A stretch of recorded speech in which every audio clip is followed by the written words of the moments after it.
Dalam sebuah riwayat disebutkan Nabi Ibrahim ini sedang berdiri di atas bukit mengawasi ternaknya yang banyak. Saking banyaknya ternak Nabi Ibrahim itu, dia tidak bisa lagi mengawasinya di daratan, harus naik ke atas bukit. Nah, di atas bukit itulah diawasi ternaknya, pengembalanya diawasi oleh Nabi Ibrahim. Sedang mengawasi ternak, tiba-tiba datang orang tua laki-laki, didekatinya Nabi Ibrahim.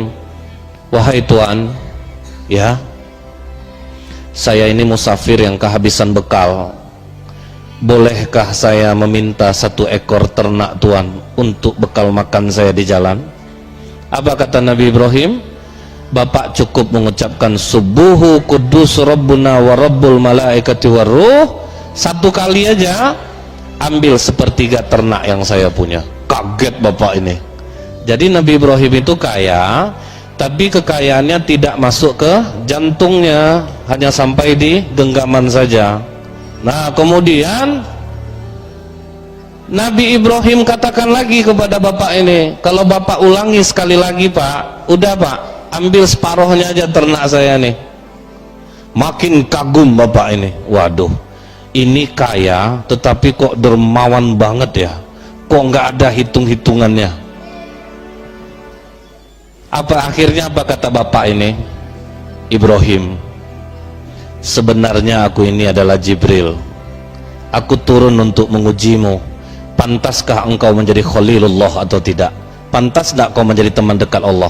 Ternyata pantas. Walaupun kau kaya, Allah lebih tinggi di hatimu daripada kekayaanmu. Aku kembalikan lagi ternak yang telah kau berikan tadi kepadaku. Apa kata Nabi Ibrahim? Sekalipun aku sekarang tahu bahwa engkau adalah Jibril, aku tidak akan mengambil lagi sesuatu yang telah aku beri atas nama Allah. Tidak mau diambil. Dia berikan semua, ambillah. Tapi akhirnya yang sudah diketahui bahwa ini Jibril, tetap Nabi Ibrahim akhirnya berikan kambing itu untuk orang-orang miskin. Begitu datang masa berkurban, Nabi Ibrahim tidak tanggung-tanggung kurbannya. Jadi dalam riwayat disebutkan Nabi Ibrahim itu berkurban sendirian 300 ekor sapi, 100 ekor onta, 1000 ekor domba. Itu sendirian aja. Coba kalau sapi 15 juta kali 300 ekor sudah berapa miliar? Kambing 1 juta, 2.500.000 kali 1000 sudah berapa miliar? Onta 23 juta kali 100 sudah berapa miliar? Santai aja, sendirian aja, nggak ada bantuan siapa-siapa. Jadi makanya kalau kita mengkaji sejarah seperti ini, membuat kuat jiwa kita, membuat tawaduk gitu. Waduh, belum seberapa kita lagi. Nah, Nabi Ibrahim berkurban sebanyak itu. Dengan kurbannya yang banyak, apa yang terjadi di masyarakat? Banyak yang memuji, banyak akhirnya yang memuji Nabi Ibrahim. Makanya hati-hati dengan pujian. Apa kata Rasulullah? Jika kalian dipuji dengan sesuatu yang tidak ada pada diri kalian, berdoalah kepada Allah, ya Allah, jadikanlah aku seperti yang dia sangkakan. Itu satu. Yang kedua, ambil segenggam pasir, lemparkan ke muka orang yang memuji. Yang ini jangan diamalkan. Jadi apa kata masyarakat? Sungguh dermawan engkau Ibrahim. Sebanyak ini kau berkurban, sedikit pun tidak ada guratan kesedihan di wajahmu. Tidak ada manusia yang bisa mengalahkan kedermawananmu Ibrahim. Tidak akan pernah ada manusia sedermawan engkau. Apa kata Nabi Ibrahim?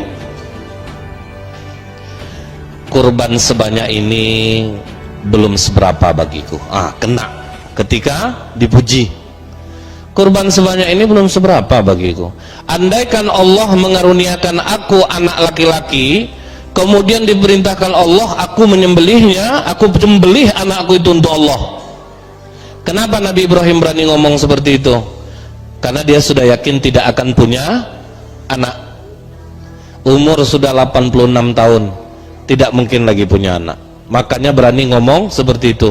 Ini pelajaran besar untuk kita. Hati-hati kalau bicara. Nabi Ibrahim sudah lupa dia dengan kata-katanya. Dia sudah lupa dengan kata-katanya. Dalam surah As-Saffat apa kata Allah? Wa qala inni dzahibun ila rabbi sayahdin. Nabi Ibrahim ditengoknya orang punya anak, main sama anak. Apa kata Allah? Sesungguhnya aku harus pergi, kata Nabi Ibrahim, kepada Tuhanku, dia akan memberikan petunjuk kepadaku. Pengen betul punya anak, karena udah lama tidak punya anak, pengen punya anak. Akhirnya Nabi Ibrahim berdoa. Apa doa Nabi Ibrahim untuk mendapatkan anak? Rabbi habli minas solihin. Dia ulang-ulang doanya tadi, Rabbi habli minas solihin, Rabbi habli minas solihin. Akhirnya dijawab oleh Allah, fabasyarnahu bigulamin halim. Aku karuniakan kau anak yang sabar dan penyantun. Jadi kan dari Siti Sarah tidak punya anak. Umur Siti Sarah juga sudah cukup tua, tetapi kecantikannya masih kalah perempuan-perempuan muda. Maka Siti Sarah bicara kepada Nabi Ibrahim, wahai Ibrahim, kita sudah lama berumah tangga, tapi kita belum juga mendapatkan anak. Bagaimana kalau kau menikah saja dengan Hajar? Rencana Siti Sarah hanya sekedar basa-basi, mengetes-ngetes gitu, karena dia yakin rasanya Nabi Ibrahim tidak akan mau nikah dengan Siti Hajar, karena Siti Sarah ini cantik walaupun dia sudah tua. Rupanya dipelurus oleh Nabi Ibrahim. Iyalah kalau gitu, udah terlanjur ngomong, mau diapakan lagi? Nah, kenapa kita katakan Siti Sarah ini sebenarnya basa-basi? Kalau kita lihat dalam kitab Qisasul Anbiya karya Ibnu Katsir rahimahullah, begitu Nabi Ibrahim nikah sama Hajar, tiap hari Siti Sarah marah kepada Hajar, berantem, ngamuk Siti Sarah. Jadi orang poligami itu, cemburu itu dari zaman dulu tuh udah memang cemburu. Jadi nggak usah heran, pasti ada masalah, itu pasti. Siti Sarah sering ngamuk sama Siti Hajar, sampai Siti Hajar meninggalkan rumah, nggak tahan lagi dia. Malaikat Jibril menghampiri Siti Hajar, wahai Hajar, jangan engkau tinggalkan rumahmu, kau dalam keadaan mengandung. Disitulah Hajar sadar bahwa dia mengandung.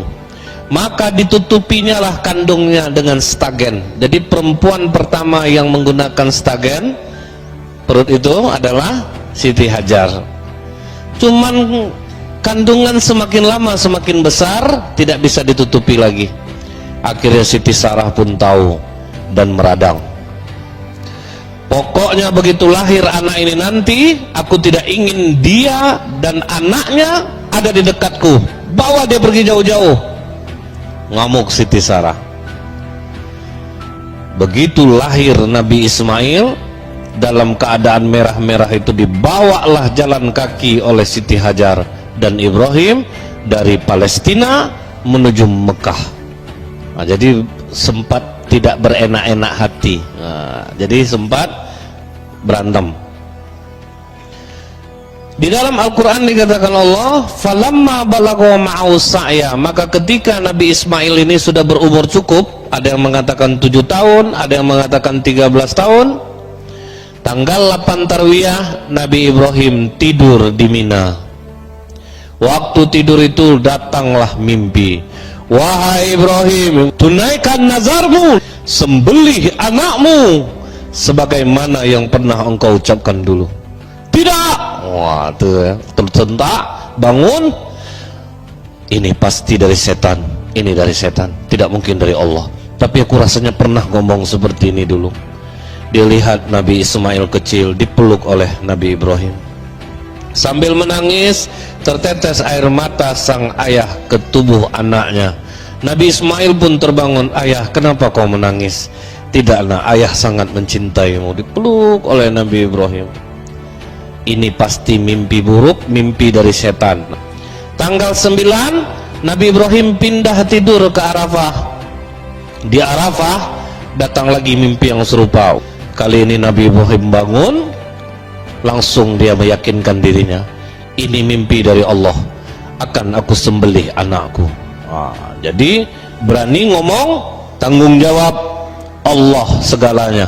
Aku pernah ngomong menyembelih anak untuk Allah, aku sembelih anakku untuk Allah.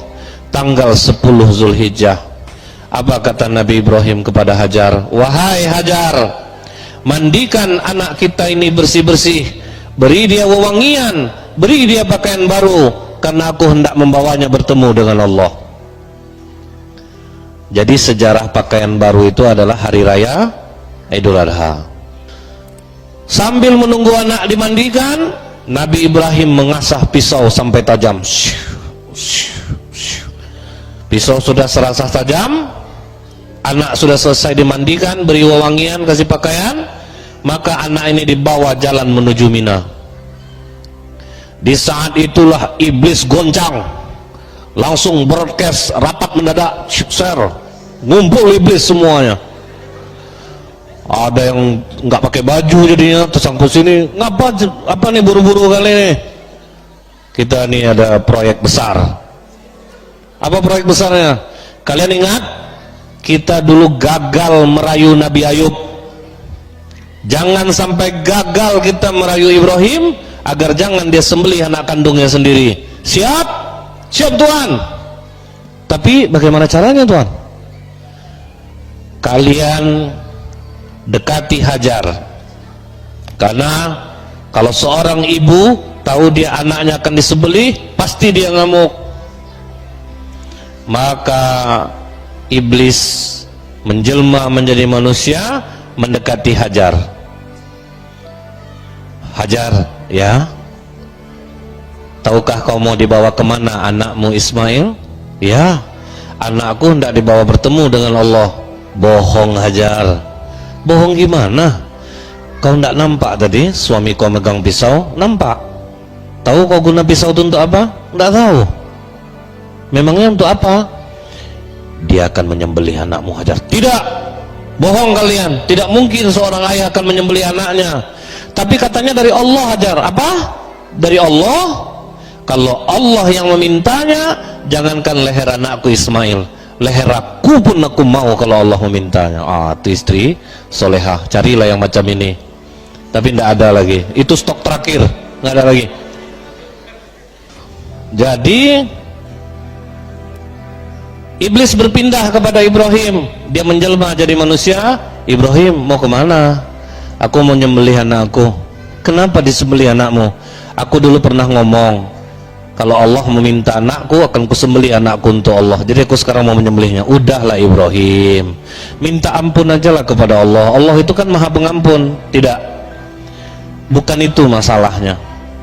Aku akan tunaikan apa yang pernah kuucapkan. Kalau aku punya anak, akan kusembelih untuk Allah kalau Allah memintanya. Pergi kalian.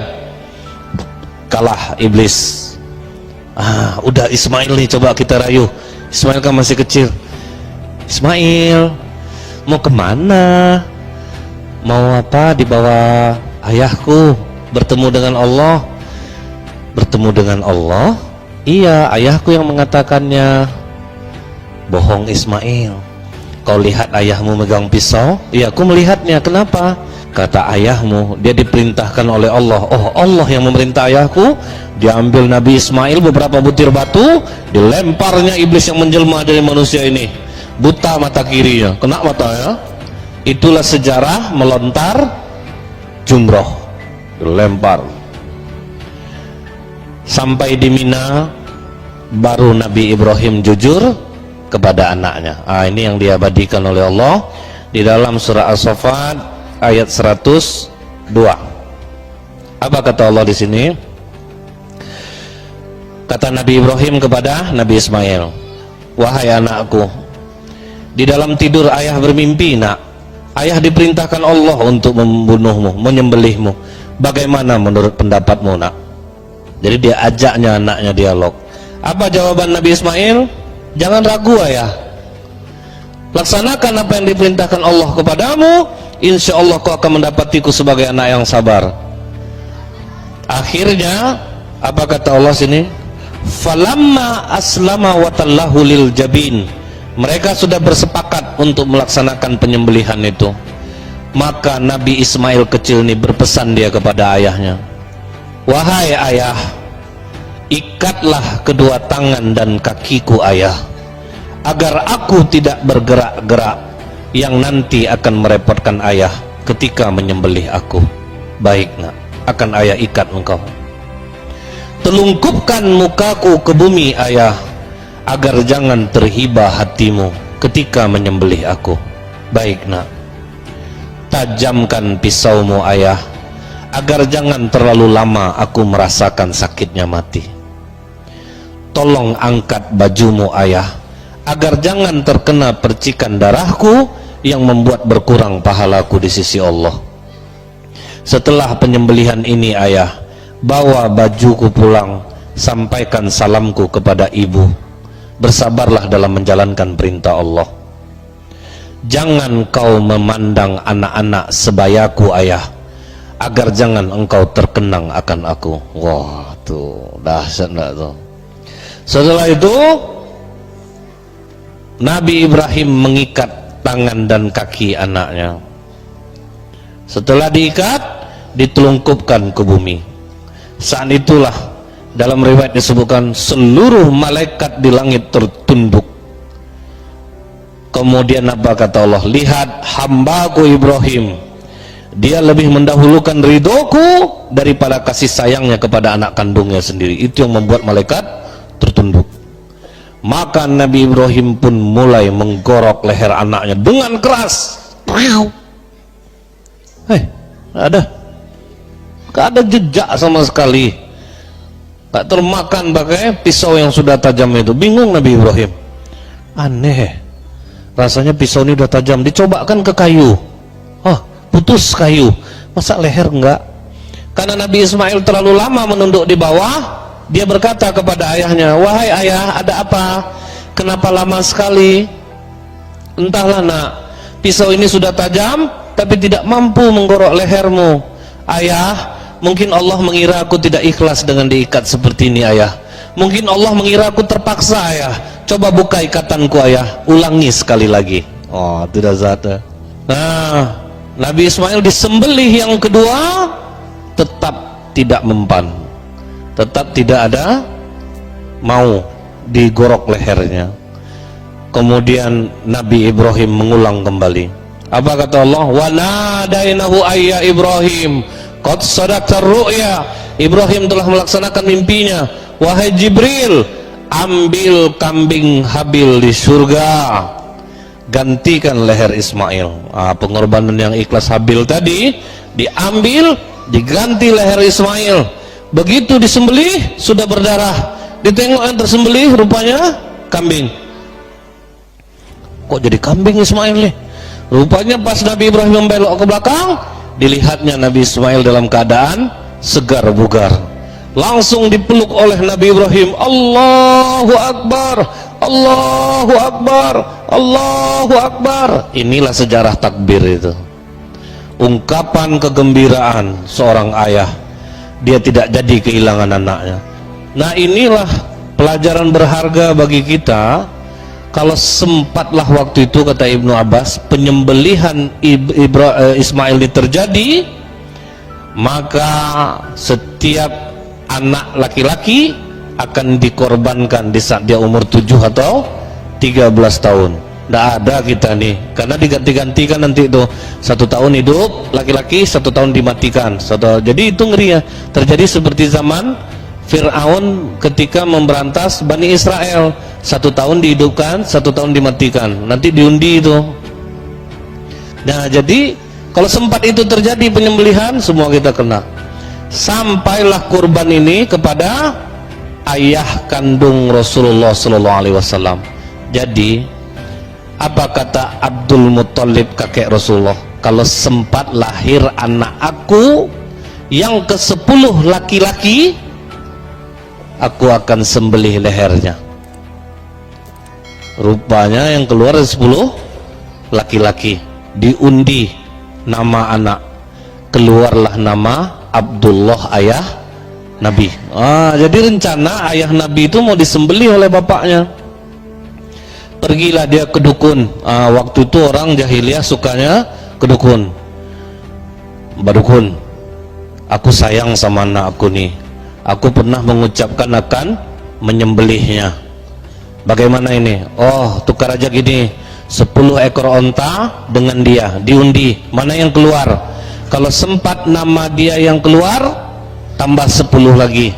Mesti nama dia yang keluar, tambah 10 lagi. Sampai nanti onta yang keluar. Kalau onta yang keluar, baru onta yang disembelih. Rupanya diundilah 10 onta nama ayah Nabi, 10 onta yang nama, terus ayahnya yang keluar. Sampai yang ke 100, baru keluar onta. Jadi untuk menebus ayah Nabi itu, kurbanlah 100 ekor onta. Makanya kata Rasulullah, aku ini anak dan cucu dari dua orang yang akan disembelih, yaitu Ismail dan ayah kandungku sendiri Abdullah.